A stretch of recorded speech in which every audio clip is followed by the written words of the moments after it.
अब ना करा बया गुआई जी बड़ बड़े हंडा मांगनी है लड़की के पापा से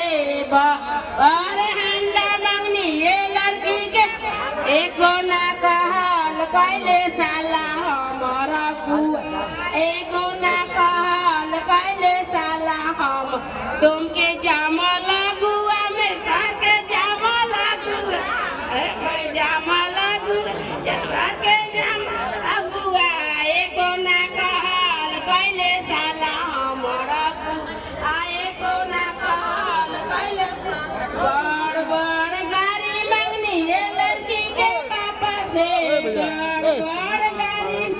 ये लड़की के पापा से एको ना कहल कैले साला हमारा गुआ एको ना कहल कैले साला हमारा के जमल गुआ चमर के जमल गुआ ए जमल गुआ चमर के गुआ एको ना कहल कैले साल बड़ बड़ सिकरी मांगनी है लड़की के भैया से बड़ बड़ अंगूठी मांगनी है लड़की के भैया से एको ना कहल कैले साला